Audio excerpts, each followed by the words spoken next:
시카고 팡스입니다. 서울에 있는 동안 다행히 내 숙소는 아들이 있는 아파트 안의 게스트룸입니다. 미국에서 말하는 원룸 정도의 크기입니다. 깔끔한 부엌이며 침실이며 그리고 화장실, 샤워실 다 갖춰져 있습니다. 음식도 만들 수 있도록 부엌은 그릇과 식기들로 준비되어 있습니다. 그곳에 거의 4주간을 머물렀습니다. 그러니 삶은 거의 같은 루틴으로 했습니다. 하루하루를 보냈습니다. 새벽 6시면 일어납니다. 그날의 뉴스를 듣고 비록 차가운 겨울이지만 구청에 있는 헬스장에 가서 운동도 하고, 그리고 내가 있는 그 숙소의 아파트 단지에는 공원이 작은 공원인데 거기에 호흡을 하며 스트레칭도 하며, 그리고 또 노인들이 좋아할 운동 기구도 설치되어 매달려 봅니다. 그리고는 돌아와서는 아침 식사를 게스트하우스에서 준비된 것을 먹습니다. 마치 뷔페 형식인데 한편으로는 양식이, 한편으로는 또 한식이 있습니다. 부담 없이 먹을 수가 있었습니다. 게스트하우스 계약할 때 아침 식사까지 지불되었다는 것입니다. 아침을 풍성히 먹기 때문에 점심 식사는 걸러도 좋습니다. 그리고 저녁에는 한 10불 정도이면 어느 곳에서나 맛있게 먹을 수 있는 식당들이 동네에 부지기 있습니다. 아침도 한 번씩 아이들과 함께 먹고 또 저녁은 대부분 함께 먹었습니다. 오늘 오후는 좀 달랐습니다. 아이가 있는 아파트가 용산이기에 용산에 가까이 있는 여러 곳을 다녔습니다. 제일 먼저 간 곳이 서울타워입니다. 남산타워라 그러지요. 서울에서 몇 년 살았습니다만 그때는 남산타워가 없었습니다. 그러나 TV 같은 데서 남산타워를 가보지를 못했지만은 서울에서 남산타워는 서울의 상징 아니겠습니까? 서울의 랜드마크죠. 1980년도에 개장되었기 때문에 그 이전에는 못 가봤죠. 그리고 그 후에도 몇 년간은 비밀 장소로 아무도 갈 수가 없었습니다. 저에게는 기회가 없었죠. 근데 오늘 아이가 그 기회를 만들어준 겁니다. 시카고에서 평지에서 파크에서 많이 걸었습니다. 새벽마다. 그러나 남산은 평지가 아니라 언덕길입니다. 얼마나 고생했는지 겨우 숨을 헐떡거리면서 꼭대기까지 도착을 했습니다. 가다 보니까 TV에서 보던 사랑의 자물쇠 현장을 보았습니다. 수많은 자물통들이 잠겨있는데 현장에서 10,000원이면 구입할 수가 있습니다. 전망대에 가까운 철창에다가 붙이면은 사랑의 약속이 된다는 말이죠. 대부분 그 끝말 속에 우리 사랑은 영원히 뭐 이런 이야기가 섞여 있었죠. 파리에 퐁네프라 그랬습니까? 퐁네프 다리에서 처음 시작한 약속의 자물쇠, 사랑의 서약식, 이게 남산타워가 2006년부터 시작했다 그럽니다. 생각해 봅니다. 이 수많은 자물쇠가 있는데 그 주인공들이 지금 잘 살고 있을까? 그 사랑이 지금도 식어지지 않고 있을까? 결혼은 꼬린했을까? 혹 헤어진 사람은 없을까? 이혼한 커플은 없을까?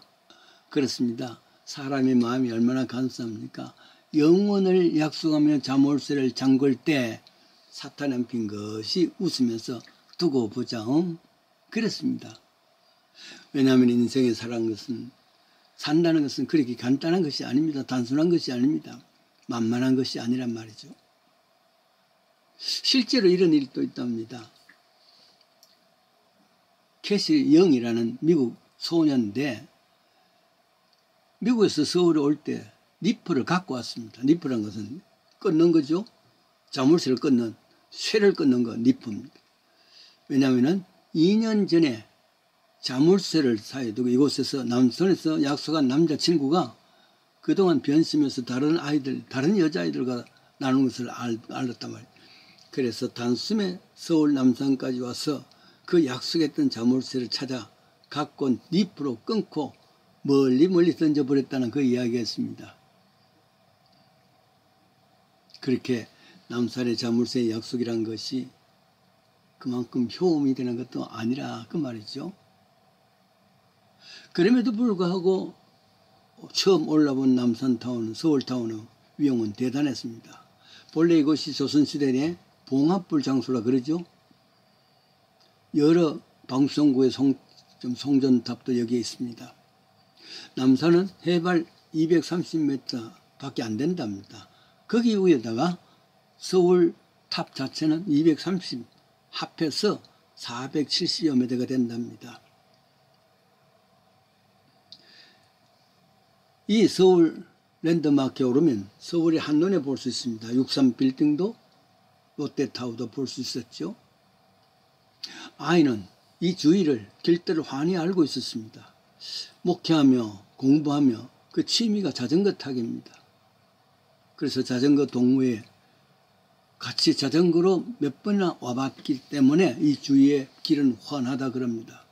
지난주는 저 하남까지 갔다 왔고 때로는 대전까지 왕복 코스 있답니다. 시카고 방문했을 때 하루 정도는 또 시카고 자전거 동호회에 연락해서 자전거 타는 것을 통해서 스트레스를 푼답니다. 그때 북악 스카이웨이에 지나면서 동상을 봅니다. 최규석이라 그랬죠. 전 종로 시장의 동상, 서장의 동상입니다. 지금은 이렇게 완전히 개방되었지만 얼마 전까지는 못 들어가는 장소입니다. 1968년 내가 연대 대학원을 다닐 때 결혼하고 첫 살림을 서대문구 남과자동에 있었습니다. 학교에 가깝게 있을 때 모르겠죠. 그 1월 21일 일요일이죠. 북한 124 소속 게릴라 부대 31명이 청와대에 습격한 사건입니다. 바로 이 자리들이었죠. 경기도 파주 뒷산을 통해서 청와대 입구까지 왔습니다. 검문하던 최규석 당시 종로서장을 사살하고 그러다가 죽국군에 적혀서 청와대 앞 500m 자문 주위에서 28명이 사살당하고 3명이 북한으로 도망하고 1명은 포로로 잡힌 김신조, 지금은 목사가 되어 있죠. 바로 그 역사의 현장을 회상한 겁니다. 그런 후 57년 지난 올해 용산에는 정부 청사, 대통령 관저들에서 게스팅하우스 외출할 때 보는 것이 아우성치는 데모대원들이었습니다. 수많은 사람들이 성조기를 들고 태극기를 들고 외치고 있으니 동시에 그와 반대되는 또 한 파트가 있으니 두 조각 난 조국의 현실입니다. 대통령 탄핵 반대, 대통령 반대, 탄핵 찬성 현장을 보는 겁니다. 진무술 주위에는 응원의 화환이 수백 개 정도가 아니라 수천 개 화환이 나와 있습니다. 청와대를 습격했던 60년, 70년 전에 그 사회 현상이 지금도 똑같이 있구나. 지금은 한국이 세계 리더 나라가 되어 있는데 경제적으로 10대 국가라 그러는데 얼마나 자랑스럽습니까? 그럼에도 불구하고 70년 전에 124 사건 그 두 조각 나는 것이 지금도 그대로 있구나 생각하니까 마음이 쓸쓸합니다. 다시 회복이 되었으면 좋겠다는 간절한 마음이었습니다.